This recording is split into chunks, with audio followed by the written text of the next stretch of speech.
Reducing the debt burden of the country is a matter widely discussed in the political arena and also in expert circles, with attention focused mainly on attracting foreign investors to Sri Lanka. What is the policy followed by the government? How successful is this policy? We take an in-depth look into these questions.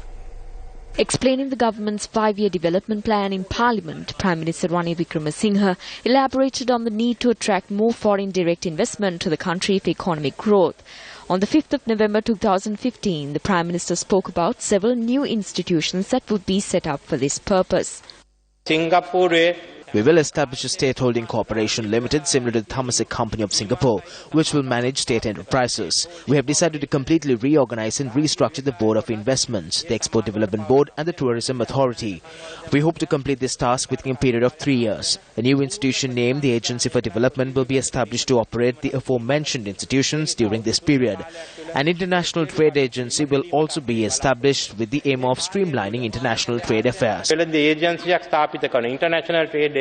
Apart from establishing these 3 new institutions, steps were also taken to appoint former Central Bank Governor Arjuna Mahendran to spearhead the government's 5-year development plan.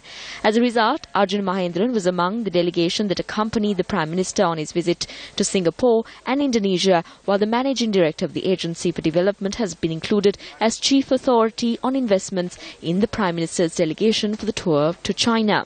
We have seen the Prime Minister is visiting different countries to attract foreign direct investors, and when you look at the team that accompany the Prime Minister, we have observed that time to time it changes.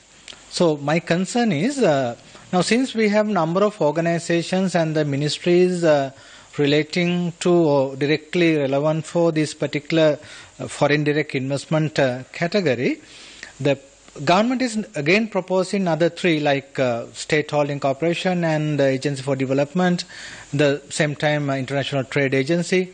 So when you look at there are a number of organizations, maybe sometime when foreign direct investor is willing to come to Sri Lanka, he'll be misleading and he'll be confused which organization that they have to directly work with. Therefore my concern is better to have one strong organization, or else at least these 3 whatever the government proposed, and make it clear that what are their roles and what we expect from those 3 agencies, and let the foreign direct investors to understand it properly and work with them. If not, most probably whatever the effort that Prime Minister take to increase the foreign direct investment will not be workable. The Greater Colombo Economic Commission, established under the Act 4 of 1978, was transformed into the Sri Lanka Investment Board. Generating economic development in Sri Lanka and increasing the flow of investment to the country are among the main duties of the BOI.